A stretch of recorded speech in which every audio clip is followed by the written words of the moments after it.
Hello my dear friends, बिल्कुल exam गुरु जी। आज हम हिमाचल प्रदेश जेई का सेकंड आप पार्ट आपके लिए लेके आए हैं। तो ये वेरी इंपॉर्टेंट है। यहाँ पर भी हम 30 क्वेश्चन जो आपके लिए डिस्कस करने वाले हैं। तो सबसे पहले जो फर्स्ट क्वेश्चन है वो देखिए, when A rectangular beam is loaded transversely maximum compressive stress develop on. तो ये क्वेश्चन जो है हमने यूपीएससी जेई की जो सीरीज चली हुई है अभी रिसेंटली डिस्कस किया था। तो देखिए हिमाचल के जेई में क्वेश्चन आ चुका है। जो मैक्सिमम स्ट्रेस कंप्रेसिव स्ट्रेस की बात हो रही है, तो वो कंप्रेसिव स्ट्रेस जो होता है वो टॉप फाइबर में आपको देखने को मिलता है। अगर टेंसाइल स्ट्रेस की अगर बात करते हैं तो वो बॉटम फाइबर में आपको देखने को मिलता है। तो ऑप्शन नंबर ए हमारा इस क्वेश्चन में आंसर हो जाएगा। सारे ही क्वेश्चन इंपॉर्टेंट क्वेश्चन है यहाँ पर, जितने भी क्वेश्चन है। नेक्स्ट क्वेश्चन जो था यहाँ पे पूछा गया था, कौन सा फ्लूइड ऐसा है जो कि नॉन न्यूट्रॉनिन फ्लूइड है, तो उसके बारे में हमें बताना था। तो ह्यूमन ब्लड एंड टूथपेस्ट जो होता है ये नॉन न्यूट्रॉनिन होते हैं, and kerosene, diesel oil and water जो होते हैं ये न्यूट्रॉनिन फ्लूइड होते हैं। तो ये भी मैंने आपको बताया हुआ है, सारे ही जितने पॉइंट्स हैं वेरी इंपॉर्टेंट पॉइंट्स है ये। अगला जो क्वेश्चन था वो था, as the depth of immersion of vertical plane surface increase the location of centre of pressure. Centre of pressure जो रहेगा उसकी लोकेशन क्या रहेगी, तो वो comes closer to the centre of gravity of the area. Centre of gravity का area जो होता है उसके नज़दीक वो आ जाता है। अगला जो क्वेश्चन था वो था, the soil in India are classified according to. Soil जो है इंडिया में वो क्लासिफाइड किया गया है Indian standard international standard classification of soil. तो ये इस क्वेश्चन का आंसर डी आंसर हो जाएगा। जो international classification of soil system है वो इंडिया ने 1974 में इसको अपनाया था। ये पॉइंट्स भी इंपॉर्टेंट है, मैंने आपको बताया भी था। अगला जो क्वेश्चन था वो था, if Froude number is less than 1। Froude number जो है लेस देन 1 है तो फ्लो कौन सा होगा। तो यहाँ पर तीन केसेस आते हैं। अगर आपसे पूछ लिया जाए कि सुपर क्रिटिकल के बारे में, तो सुपर क्रिटिकल के लिए ग्रेटर देन 1 होता है, सब क्रिटिकल के लिए लेस देन 1 होता है, एंड क्रिटिकल के लिए इक्वल टू 1 होता है फ्रॉड नंबर। तो तीनों वैल्यू को याद रखिए, हो सकता है कि आने वाले एग्जाम में आपसे ये क्वेश्चन जो है पूछ लिया जाए। तो कोई भी क्वेश्चन जो है उसको मिस नहीं करना है। अगला जो क्वेश्चन था वो था कि सिप्लोटिव वियर इज कौन से टाइप का वियर था, तो वो ट्रेपेजोइडल टाइप का वियर होता है। एंड इसमें एक क्वेश्चन और भी पूछ जाता है कि इसका साइड स्लोप जो होता है वो कितना होता है।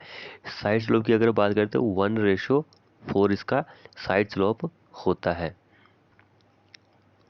अगला जो क्वेश्चन था वो, which of the following side will be applicable for change point. Change point की जब भी बारी आती है तो हम back side and four side दोनों को ही यूज करते हैं। ऑप्शन नंबर डी हमारा इस क्वेश्चन में आंसर बन जाता है। अगला जो क्वेश्चन था, the flow in which the velocity vector जो है identically in magnitude and direction at every point for any given instant. तो इस क्वेश्चन का आंसर था यूनिफॉर्म फ्लो। ऑप्शन नंबर हमारा बी करेक्ट आंसर था। अगला जो क्वेश्चन पूछा गया था, process of determine the location of station occupied the plane table survey. तो इस क्वेश्चन का आंसर था रिसेक्शन। Option number C. अगला जो क्वेश्चन था, following is not major type of storm precipitation. Major type का जो स्टॉर्म प्रिसिपिटेशन है वो नहीं था। तो अकॉर्डिंग टू, मैंने ये गूगल पर सर्च किया तो बुक्स में यही बताया है, कॉन्टिनेंटल स्टॉर्म्स। तो ऑप्शन नंबर डी इस क्वेश्चन का आंसर हो जाएगा। आपको अगर इसका आंसर जो है गलत लगता है तो आप कमेंट कर सकते हैं कि इस क्वेश्चन का आंसर गलत है। वैसे अकॉर्डिंग टू अदर साइट्स यही आंसर जो है ये बता रहा है। अगला क्वेश्चन देखिए, पोइज हैज़ ए यूनिट ऑफ। पोइज का यूनिट क्या होता है। पोइज जो होता है ये डायनामिक विस्कोसिटी का यूनिट है। तो पोइज जो वन पोइज जो होता है ये होता है डाइन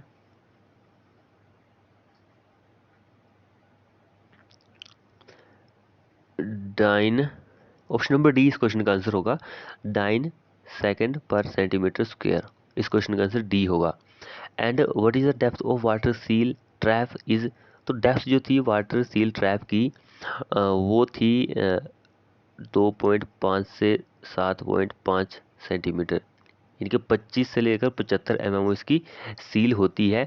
तो वाटर सील जो होती है हम इसलिए प्रोवाइड करते हैं ताकि जो फ्यूल गैसेस होती है वो अंदर ना आ सके। अगला जो क्वेश्चन था वो था, most common cause of acidity in water. तो ये कई बार HPJ में क्वेश्चन पूछा जा चुका है। तो कार्बन डाइऑक्साइड इस क्वेश्चन का आंसर हो जाता है। फ्रेंड्स, ऐसी वीडियो के लिए चैनल को फटाफट से सब्सक्राइब करो और साथ में बेल आइकन को दबा लो। अगला जो क्वेश्चन पूछा गया था कि अल्टीमेट BOG वैल्यू जो होती है पेस्ट के लिए वो क्या होती है। ये वेरी इंपॉर्टेंट क्वेश्चन है। अल्टीमेट जो होती है वो होती है, इस क्वेश्चन का आंसर जो था वो सी था।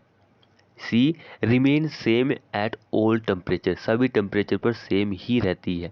अगला जो क्वेश्चन था कि ऑप्टिमल डेप्थ जो होती है कोर, सॉरी थोड़ी कोर यहाँ पे गलत हो गया, core watering for rice crops के लिए, तो राइस क्रॉप्स की जब भी बारी आती है तो 19 सेंटीमीटर 19 सेंटीमीटर इस क्वेश्चन का आंसर हो जाता है।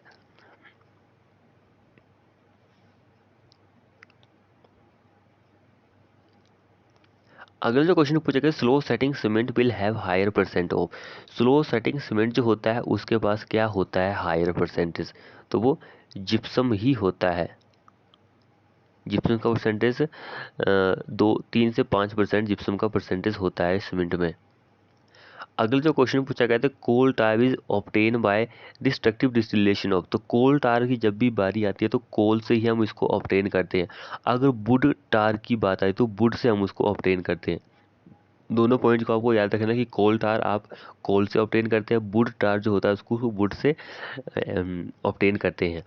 अगला जो क्वेश्चन था, painting work are measure in term of, painting work जो होता है उसको हम किस में मेजर करते हैं, तो ये क्वेश्चन वेरी इंपॉर्टेंट था। पेंटिंग वर्क जो होता है उसको हम स्क्वायर मीटर में मेजर करते हैं। लेकिन यहाँ पे ऑप्शन जो दिया गया था एरिया ऑफ सरफेस पेंटेड, जितना आप एरिया पेंट करेंगे, ये क्वेश्चन भी मैंने आपको हाल ही में करवाया हुआ था, जितने भी ये भी करवाया हुआ था, ये भी ऑप्टिमम के बारे में बताया हुआ था। ये सारे ही क्वेश्चन जितने भी हैं वो थोड़े थोड़े मैंने आपको अपने HPJ की सीरीज में करवाए हुए थे। अब ये तो कॉमन क्वेश्चन है कि मेन कॉन्स्टेंट जो होता है वार्निश का वो रेजिन ही होता है। फ्रेंड्स, चैनल को सब्सक्राइब नहीं किया तो फटाफट से अभी चैनल को सब्सक्राइब कर लीजिए। उसके बाद gypsum is added in paint, तो जिप्सम आपको पता है कि किस लिए हम ऐड करते हैं, जो सेटिंग टाइम होता है उसको डिक्रीज करने के लिए या फिर एडजस्ट करने के लिए 3 से 5% इसका परसेंटेज होता है सीमेंट में। तो इसको आप जब कब ऐड करते हैं, एग्जाम में ये क्वेश्चन पूछा गया था, after burning, before burning, after grinding. तो जब भी आपका जो क्लिंकर होता है वो ठंडा हो जाता है तब आप इसको डालते हैं, यानी कि ग्राइंडिंग के टाइम, जो ग्राइंडिंग का टाइम होता है वहाँ पर आप डालते हैं। तो इस क्वेश्चन का आंसर सी आंसर हो जाएगा। अगला जो क्वेश्चन पूछा गया था कि hollow bricks are used, hollow bricks किसके लिए यूज करते हैं, थर्मल इंसुलेशन के लिए। थर्मल इंसुलेशन के लिए आप होलो ब्रिक जो है उसको यूज करते हैं। चैनल को सब्सक्राइब नहीं किया तो फटाफट से अभी सब्सक्राइब कर लो। उसके बाद जो क्वेश्चन था, average life of timber used in exposed environment condition के लिए। एक्सपोज का मीनिंग हम यहाँ पे ऐसे यूज करते हैं कि high durable timber, high durable timber की जो लाइफ होती है वो 10 साल से ज़्यादा होती है। तो इस केस में हमारा आंसर सी बन जाता है, क्योंकि आपको पता है कि हमने टिम्बर को 3 कैटेगरी में डिवाइड किया है, एक लो, एक मॉडरेट, एक हाई ड्यूरेबल टिम्बर। तो लो लेस देन 5 साल तक उसकी लाइफ होती है, मॉडरेट की बारी आती है तो 5 से 10 साल तक, एंड हाई ड्यूरेबल यानी कि ये पूछा गया था तो 10 साल से ज़्यादा। तो इस तरह से हमने डिवाइड किया। अगला देखिए, temporary structure to support an arch during construction. Temporary structure जो होता है जो कि आर्क को सपोर्ट करता है, उसको यहाँ पर आंसर दिया गया था सेंटरिंग। सेंटरिंग का एक और नाम है जिसको हम फॉल्स वर्क भी बोलते हैं, false work. Centering also known as false work. ये भी मैंने अपनी वीडियो में आपको क्वेश्चन करवाया हुआ है फॉल्स वर्क के बारे में। अगला जो क्वेश्चन था, height of hand railing above the trade should be generally in between. तो ये क्वेश्चन जो है HPJ में कई बार क्वेश्चन पूछा जा चुका है। ये देखिए दूसरी बार तीसरी बार क्वेश्चन ये आ गया है हैंड रेलिंग के बारे में। तो मैंने आपको बोला कि प्रीवियस के क्वेश्चन जो है वो लगाना बहुत ही ज़रूरी है, क्योंकि वहाँ से भी कई बार क्वेश्चन जो है पूछे जाते ही जाते हैं। इस क्वेश्चन का आंसर ऑप्शन नंबर सी हो जाएगा। 75 से 80 सेंटीमीटर क्वेश्चन आंसर हो जाएगा इस क्वेश्चन का। अगला जो क्वेश्चन था, for a bridge pier in very deep water, very deep water की बात हो रही है कि पानी के अंदर, तो हम कौन सी फाउंडेशन को यूज करते हैं, तो वो होती है केजन फाउंडेशन। केजन फाउंडेशन इस क्वेश्चन का आंसर हो जाएगा। अगला जो क्वेश्चन था वो कि highest value of Poisson ratio में be expected. Highest Poisson ratio की वैल्यू जो होती है वो किसके लिए होती है? वेरी इंपॉर्टेंट क्वेश्चन है।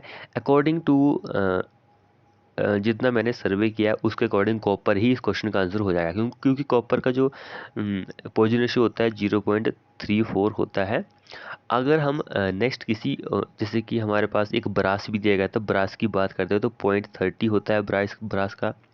स्टील का तो आपको पता है 27 से लेकर 0.30 ही होता है। एंड रोट आयरन का तो 27 होता है। तो ये अकॉर्डिंग टू कॉपर का ही सबसे ज़्यादा रहेगा। फिर आप देख सकते हैं, कमेंट कर सकते हैं कि किसका क्या रहेगा। अगला क्वेश्चन था, among the following mild steel section most economic section कौन सा होता है माइल्ड स्टील के केसेस में? तो माइल्ड स्टील का जब भी केस आता है तो उस केस में हमारा आई सेक्शन आंसर होता है। लेकिन अगर कॉलम की बारी आती है तो कॉलम के केस में जो होता है वो ट्यूबुलर ट्यूबुलर सेक्शन होता है कॉलम के केसेस में। लेकिन माइल्ड स्टील के केसेस में आई सेक्शन ही होता है। उसके बाद क्वेश्चन था, development of one or more local swelling on the finished plaster surface is called. तो इस क्वेश्चन का जो आंसर था वो था ब्लिस्टरिंग। ब्लिस्टरिंग इस क्वेश्चन का आंसर हो जाएगा।